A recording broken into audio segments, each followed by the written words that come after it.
So we got perfect selectivity, terrible throughput, which would never kind of scale up to an industrial level. So that was one of those moments in this journey where we had to make a decision. Do we keep going or do we stop? Because we've hit a massive roadblock. So instead of stopping, we started hiring. My wife's a recruiter. She managed to find us the ex-chief innovation officer of PAL Membranes in China, Dr. Bo Pan, who'd worked in the US and built kind of manufacturing facilities for membranes, had gone from benchtop to commercial for every different type of membrane. And what is the key points and how do we scale this?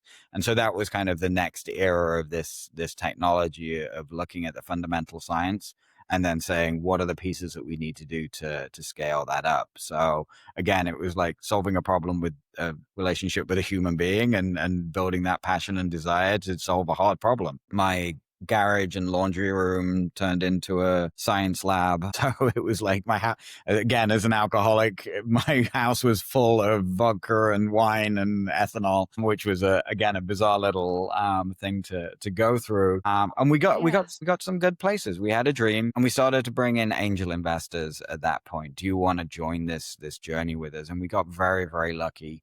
Some wonderful little serendipitous things happened. It was like actually the first scientist that we brought on as a consultant in the US. We'd moved to Arizona. And this just goes to relationships and kind of having the right people around you. My wife one day went to a Starbucks drive-thru because the Starbucks was still closed. And the barista at the window had seen my wife come through a couple of times, and one day she was like, "Hey, can I ask you what do you do for a living?" And my wife's like, "I'm a recruiter." And this is like such a weird story. I'm really emotional. That's bizarre. Uh, That's awesome. and it was Katie, and she said, "Oh, you're a recruiter. I'm looking for a new job." Which was a bizarre thing to do over a microphone in a Starbucks. Right. Well, cool. What do you do? She's like, well, it's a little bit weird. I'm a scientist. So, and in a bizarre field.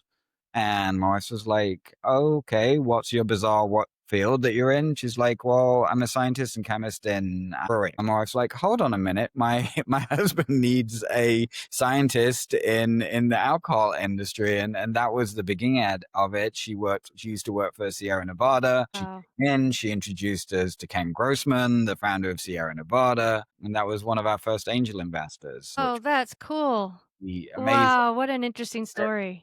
Yeah, Ken's been a Starbucks drive-through. exactly. Who would have expected? And I think that's a testament Uh, It wouldn't have happened without COVID, probably.